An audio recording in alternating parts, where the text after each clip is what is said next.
एउटै हो फरक किन हो मान्छे मान्छे एउटै हो फरक किन हो श्रम चल्छ सिप चल्छ पानी नचल्ने हो श्रम चल्छ सिप चल्छ पानी नचल्ने अझै दुध पनि नचल्ने भयो है सिलगढीमा त त्यो चाहिँ छ हामीलाई पीडा। यस कार्यक्रमका जातीय भेदभाव तथा छुवाछुत उन्मूलन राष्ट्रिय दिवसको अवसरमा आयोजित र्याली तथा अन्तर्क्रिया कार्यक्रमका प्रमुख अतिथिज्यू विशिष्ट अतिथिज्यूहरू यहाँ उपस्थित हुनुभएका सम्पूर्ण हाम्रा सहप्रेमी हामीलाई सपोर्ट गर्ने सबै दिदी बहिनी सबै निकायका प्रतिनिधित्वज्यूहरू यहाँहरू सम्पूर्णलाई विशेष धन्यवाद दिन चाहे। सबैभन्दा पहिला त यो कार्यक्रम सफल पारिदिनु हुन यहाँहरूको साझा हात 1 वर्ष अगाडिदेखि प्लान गरेको अझै 19 वर्ष अगाडिदेखि प्लान गरेर यस दिपाल सिलगढी नगरपालिकामा 1 वर्ष अगाडिदेखि प्लान गरेर यहाँनिर हामी यो कार्यक्रम आयोजना गर्नको लागि तत्पर तयार भइराखेका थियौँ र साझा रूपले हामी सहकार्यमा रहिरहेका थियौँ। यसरी नै आज यो दिनलाई हामी सफल गर्न एकदम सफल भएका छौँ र यहाँहरूलाई धेरै धेरै धन्यवाद छ। म धेरै भन्न चाहन्न, विभेदको धारा जतिले पनि हामीलाई विभेदीकरण गर्नु हुँदैन, जातीय विभेद हटाउनुपर्छ, जातीय विभेद उन्मूलन भइसक्यो भन्ने जो आभासको रूपमा आज उत्सवको रूपमा हामी यो कार्यक्रम मनाउन खोजिरहेका थियौँ। तर पनि यहाँ जनगुनासाहरू, यहाँ दिदीबहिनीहरूका कुरा, यहाँ दाजुभाइका कुरा, दलित प्रतिनिधित्व गर्ने अगुवा अभियन्ताका कुराहरू सुन्दाखेरि अझै पनि विभेद छ है। काहीँ न काहीँ त्यो विभेदले फेरि ज्वरो गाडिराखेको छ है। फेरि जातीय विभेद उन्मूलन गर्नको लागि कानुनमा संविधानको किताबमा लेखेर मात्र भएन है। यसलाई चाहिँ मनैदेखि हटाउने, मनैदेखि कसरी सफा गर्ने भन्ने कुरालाई चाहिँ यहाँ आफैबाट सुरु गर्नुपर्छ भन्ने खाले जो विचारहरू यहाँ पस्किएर उहाँहरू जानुभएको छ। एकदमै कानुनले हामीलाई सदैव साथ दिएको छ, हामीले देख्न पाएका छौँ, त्यो आभास गर्न पाएका छौँ। सदैव नगरपालिकाले हामीलाई साथ दिएको, अगुवा अभियन्ता दाजुभाइहरूबाट दिदीबहिनीहरूबाट हामीलाई साथ दिएको हामीले देख्न पाएका छौँ। तर पनि फेरि अझ हामी त्यहीँनिर आएर उभिन्छौँ के। जस्तै बहिनीले भनेका कुरा, सिलगाउँको बाटै बन्द गर्नुपर्ने हो कि दुध खानलाई? जनप्रतिनिधि आउनु भएको छ, तर पनि किनकि उहाँसँग केही हाम्रो आशा छ, केही हाम्रो निवेदनहरू छ होइन, जो चाहिँ त्यो हट्नै सकेको छैन। जसरी अहिले डोटी जिल्लामा खाता मुक्त, खाता ओढाउनै पाइँदैन भन्ने जो सिस्टम लगाइयो, त्यसै गरेर व्यापारी व्यवसायीहरूलाई, दलितलाई व्यापार गर्ने चिजहरू कानुनमा लेखेको कुरा है, फेरि यो लेखिसकेको कुरा हो, कानुनमा लेखेको कुराहरू यसरी जातीय विभेद गरेर चाहिँ वस्तुहरू बिक्री वितरण गर्नमा तपाईँहरूले गर्न पाउँदैन भनेर किन करेनाकै बस्तीमा अथवा किन धामी गाउँकै बस्तीमा अथवा किन जता जताबाट रातुलीको बस्तीमा जता जताबाट दुधहरू आउँछ होइन, त्यो ठाउँहरूमा किन यो भनिँदैन, किन पुकारिया छैन?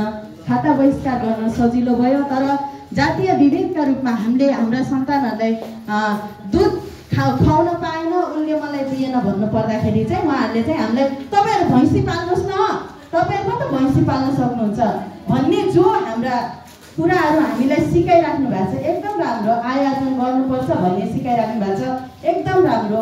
जुन ठाउँमा हलिया जस्ता दलित बस्तीहरू छन्, जुन ठाउँमा घरबास बाहेक एउटा बारी, साग तरकारी लाउने बारी पनि छैन सम्पत्तिको नाममा, जुन ठाउँमा अस्थायी बस्तीहरू छन् दलितका, पहिरो जाने बस्तीहरूमा दलित बस्ती बसेको छ होइन, त्यस्ता ठाउँहरूमा कसरी भैँसी पाल्ने, कसरी गाई पाल्ने, कसरी जातीय विभेद हटाउने, दलित बस्ती एकान्त लगेर एक कुनामा लगेर राखिएको छ, त्यस्तो ठाउँमा कसरी हामीले जातीय विभेद हटाउने भन्ने कुरा चाहिँ यहाँ हामीले सोच्न अति नै आवश्यक जस्तो लाग्छ। यो मैले यहाँहरू सम्पूर्णलाई अनुरोध पनि गरेँ र यो विभेदीकरण जस्तै जातीय विभेद उन्मूलन भइसक्यो भन्ने जो नाराका साथ जसरी हामी 8 मार्च बनाइराखेका छौँ, नारी दिवस मनाइराखेका छौँ, किन निर्देशन चाहिँ नगरपालिकाले गरिदिँदैन, आयोजक नगरपालिका किन बनिदिँदैन भन्ने कुरा चाहिँ यहाँ हामीलाई अलिकति आज मलाई त्यति म हर्ष उल्लास छैन, किनकि योभन्दा अगाडिको वर्ष मलाई एकदम लाग्थ्यो कि हाम्रो दिवस हो, हामी एकदम उत्साहित भएर हिँड्नुपर्छ। होइन, हामी अझै आन्दोलनमा छौँ। हाम्रो नीति नियम पास भयो भने कार्यान्वयनको पक्ष भइराखेको छैन। त्यहाँनिर नगरपालिकाले अथवा सम्बन्धित निकायले कानुनले किन एक्सन लिन सकेको छैन भन्ने कुराहरू यहाँहरू समक्ष राखेँ मैले। यो कुरालाई चाहिँ हामीले कसरी आभास गर्ने? हामी मुक्त छौँ, हामी चाहिँ विभेदमा परेका छैनौँ। विभिन्न होटेलहरूमा जाँदा अहिले सार्वजनिक स्थलमा यो कुराहरू देख्न नपाइयो पनि विभिन्न तालिमहरूमा देखेको अवस्था यहाँहरूले देख्नुभयो। हिजो अस्ति नै अब दिपायलमा सञ्चालन भएको यहाँ चाहिँ अब स्थानीय सरकारले कतिको ध्यान दिनु भएको छ होइन। यहाँहरूले चाहिँ भोलि नै भइराखेको एउटा विद्यालयमा, दिनपेश्वर विद्यालयमा भइराखेको तालिमको अवस्थामा समेत उहाँहरूले विभेद थपिराख्नु परेको अवस्था छ भनेपछि त्यस्ता सहभागी किन सहभागी हुन सक्छन्? किन निर्देशन गर्न सकिरहेको छैन नगरपालिका? एक खबरदार है, यस्ता कुरा नगर्नुहोस् न। तपाईँहरूको नियममा, कानुनमा, तपाईँको संविधानमा यो एकदमै कानुनी अपराधको रूपमा लेखिएको छ भन्न किन सकिराखेको छैन नेतृत्व वर्गले भनेर मैले यो अनुरोध गर्न चाहे। अझै पनि यो तालिम सकिएको छैन, अझै पनि त्यो तालिम दिनपेश्वरमा भइराखेको छ भने यहाँको निर्देशन जाओस्, उहाँहरूलाई जानकारी गराइयोस्। उपमेयर साहब, मेयर साहब त्यहीँकै हुनुहुन्छ होइन, एकदम दिपायल नगरपालिकामा उहाँहरूले यो निर्देशन दिनुहुनेछ भन्ने मैले अनुरोध गर्न चाहे।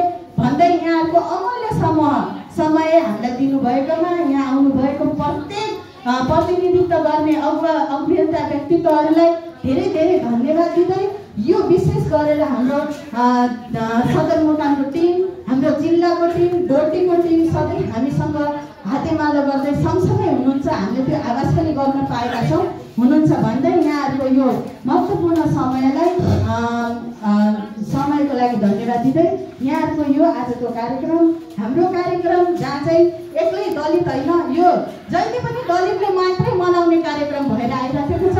आगामी दिनमा हामी दलित र गैर दलित सुन्ने र सुनाउने दुइटै सँगै गएर यो कार्यक्रम मनाउन हामीलाई यो डोटीको टिमले चाहिँ हामीलाई सहयोग गर्नुहुनेछ भन्दै र अर्को सामान्य मैले सानो कुरा सम्झेँ। यो अब बढी मालिकका पूजा गर्ने जाने दिन छ होइन, त्यसमा पनि दलित नेतृत्व अगाडि पनि बढ्नु भएको छ। दलित नेतृत्वका व्यक्तित्वहरू पनि त्यो बढी मालिकका पूजामा बढी मालिका जाने त्यो हुन्छ नि लग्ने, त्यतिखेर त्यो ग्रुपमा पढ्नुहुन्छ कि हुँदैन, त्यहाँबाट न्याय र अन्याय देखिनेछ। बढी मालिकाले चाहिँ